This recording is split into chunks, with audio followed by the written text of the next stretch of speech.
Well, I'm proud of our players. The way they responded to the last two games, they found a way to win. Hats off to the coaches also. You can preach staying on course, but, working hard, and making things happen, you got to practice that way. You got to practice to make things happen. And, telling them today, we got to make sure we're finishing on every play and every drive. And today, at practice, the kids they flew around. They got after it. It's a straight, tough Tuesday practice.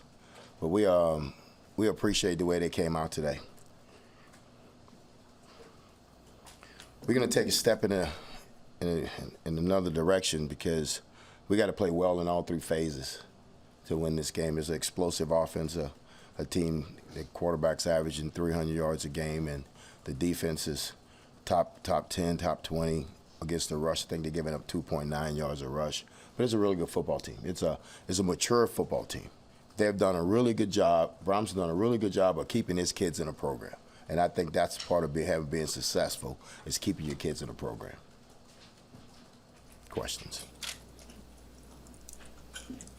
What's the biggest step you got to take on the O-line? And I mean, it's kind of the personnel you have at this point, right? Mm-hmm. Or what's your thoughts right now with where you're at? What's got to happen? Well, we got to get them some help. We got to give them some help with the play calling, with protection, all of that. And we got to make sure we have our best five on the field. What's the status of Quentin and Luke this week? They both look good today, but they'll be day to day. They'll be day to day. How comfortable do you feel with the backup situation there? Those two guys either can't go or they have to leave the game on Saturday. I have no choice but to feel comfortable. Like I said when I was in Jersey, we can't play with 10, so I have to feel comfortable with those guys. I can't not feel comfortable with them, and then they hear what I say in the press, and then they don't go out and play. Because y'all gonna print it. So my kids read this stuff, so I got to make sure that they know that I have confidence in them, and they know I do. They know I have confidence in them because we always say next man up. Tommy Hill moved over from corner to receiver. Kind of what went into that decision, and is that a permanent move now for Tommy Hill? It can be. We think we need to get Tommy on the field. If you see, he struggled at corner. So we wanted to get him on the field, and he was a high school receiver. So we decided just to move him over and see if he can help us.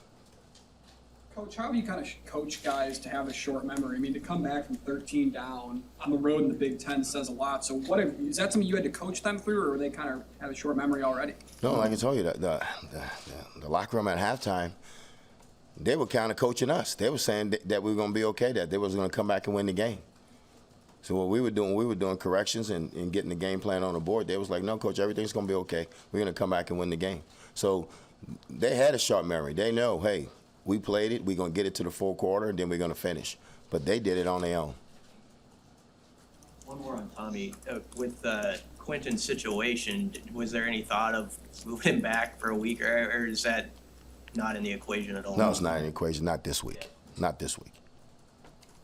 Gabe Ervin didn't appear in that game. What was the decision at running back? What's that situation? Well, Gabe, we tried to see if Gabe would go. He's got that toe injury, so we tried to see if we was able to go, and he didn't look good in pregame. And one of my rules here, that the trainer don't tell me that the kid's ready to go. I don't say the kid's ready to go. The position coach don't say he's ready to go. The fans don't say he's ready to go. That kid tells me when he's ready to go, and he said he wasn't ready to go. And that's the way it's going to be as long as I stand in front of this team. Is there on the back to the offensive line discussion, are you leaving open the possibility that could be rearranged again? Yes. I mean, 2019 at LSU, we had a different five every week. So, with the injuries and everything's going to play right now, so it could be a different five. But we're going to get our best five, though. When you look at that offensive line, when you try to hang your hat on something, what would be their strength? I mean, what can this group do to put it all together right? It's really week to week, what we need to do to win the game. If we need them to run block to win the game, they're going to run block. But if we need them to pass block, they would pass block. And they just got to continue to work. But, my thing is I think that they're really good run blockers, but they also can pass block also. You know, we've been getting a lot of blitzes. They've been heating us up a lot the last 2 weeks. So we're going to do a better job this week of ironing out the protection to give them some help. The pass rush kind of showed up there against Rutgers. How important has it been to rotate those guys, keep them fresh up front? We always talk about rotating them early and getting them to the full quarter so they can be fresh. So Doss did a really good job of rotating those guys. I think he played 5 edge rushers, you know, and that's you got to play that. When it's 80 snaps, maybe 60 to 80 snaps in a game, if you can get a kid in for 10 snaps, that speaks volumes. What's the momentum work? You guys win 2 in a row. Now you're going on the road. How do you see that sort of manifest during the week when you have that kind of momentum? Well, like I said, we have a 24-hour rule, so we celebrate it for 24 hours. We come in Sunday and we put it to bed Sunday night, and we get back on Monday. So it's about preparing. You know, I know we all talk about momentum, but if you played this game, there's really no such thing as momentum, because you can have momentum and get your butt whooped. You know, so our job is to come back today and start preparing ourselves to go 1-0 this week. Is there any value in having won 2 in a row, just in terms of the spirit and belief and that sort of thing? You've been here how long? You understand that there's value to it. You understand that they haven't done this since 2018, so you know it's value to it. How well do you know Jeff Brom and kind of how he coaches his football teams? I don't know him personally, but I know he's a really good football coach and he's a really good play caller. He's doing a really good job over at Purdue. Yeah, how have you seen taking these Mondays now and kind of changing the practice schedule? Has it only helped your coaches and your preparation for the next week? But it also maybe helped your players' confidence in knowing that the plan is in place and they don't have to come in Monday morning and figure it out? Well, the number one thing they need to do on Monday is get ready for school. That's the reason we took it off. The coaches are going to game plan. They can game plan on Sunday. They can game plan. The number one reason we took Monday off so they can get their week started with school. Because, you know, remember, we practice in the morning, so they can use Monday to really catch up on homework so when they go into class in the afternoon. But they're really good with it, and I think they really enjoy coming in on Sundays and putting it to bed, and Monday having off where they can get their schoolwork out the way, then come in later for our meetings, player-only meetings. I mean, has it been good for the coaches too that they can probably do some of the game planning on Mondays? Well, this is a veteran staff. If they can do it on Sundays, they do a lot of work on Sundays. And Monday, they're just kind of putting the practice schedule together and getting practice together. But they do a lot of work on Sundays. But it helps them. You know, I mean, you have to ask the assistant coaches, but I think it helps them. What have you seen out of Jaquez Yant as a possible option along with Anthony there at running back? Yes, we like Yant. We want Yant to, drop his pads and find a hole, and if there's nothing there, use the 230 pounds and knock a hole in it. So we look for big things when Yant goes in the game, and we need Yant to pick it up a little bit when he goes in the game and move the pile. Hey, Mickey, what do you think about Purdue's quarterback, O'Connell? He's been around, and like you said, he's a veteran. What impresses you what jumps out at you when you watch him on tape? He's a 6-year kid. He's a 6-year veteran kid, so he's got to be 23, 24 years old. You know, he don't make mistakes. When the ball's always, I always say the ball's always in the area code. It's always somewhere around the body. But he runs that offense well. He's been there for 6 years. So he's a really good quarterback. He gets them going. What do you think of the way your kids handled the atmosphere? It was a pretty decent crowd for road, and now you're going to get a sellout. How do you think you guys handled that and keeping it poised? Well, I think the boys did a great job at Rutgers with the so-called sellout crowd, because it wasn't a sellout. Let's be real about it. Okay, let's be real about it. It wasn't a sellout. So we hoping Purdue have a sellout. Okay, we hope Purdue has a sellout, because at the end of the day, we embrace playing in a hostile environment.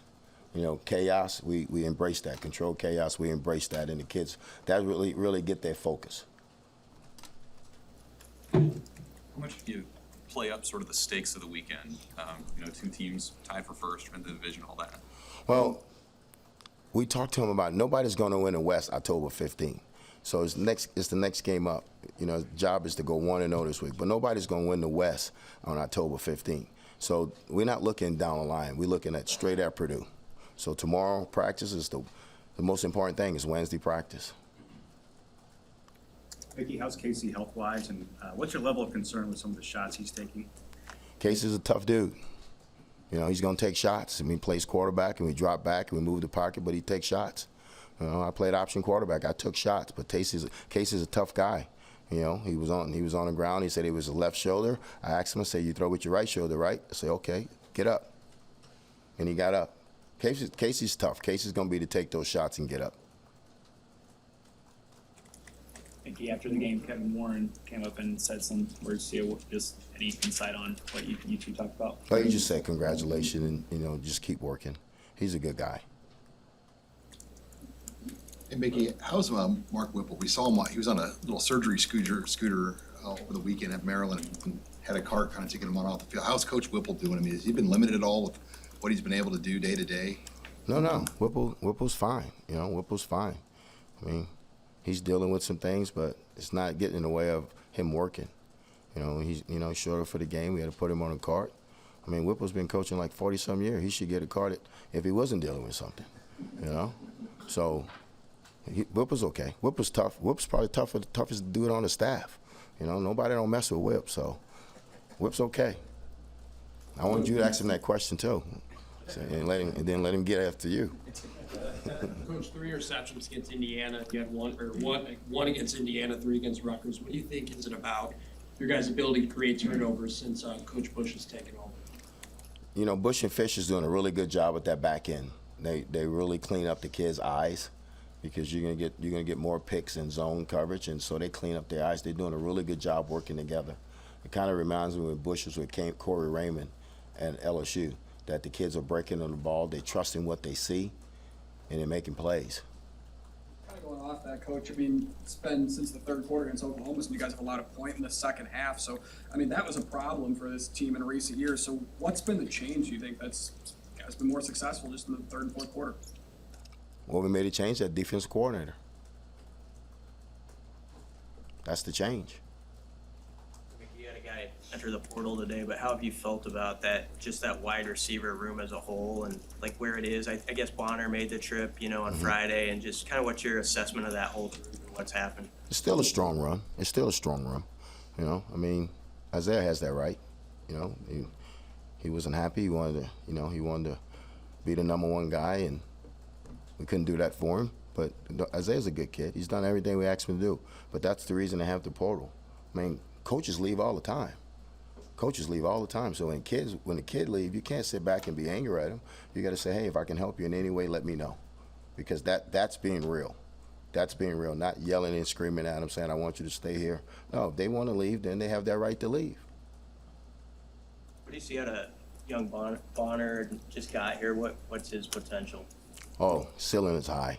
Kid's going to be a really good football player, but we're going to put him out there when he's ready. So Omar Manning on crutches on Friday. What's his long-term? He's day to day. He got tackled on an over route and got his ankle caught up in the turf. So he's day to day. We'll see how he is at the end of the week. Coach, back-to-back second half shutouts. Has there been any thought to black shirts again, or is that still no? All right. Thank you, Coach. Thanks. Thank you. All right, fellas, y'all have a good day.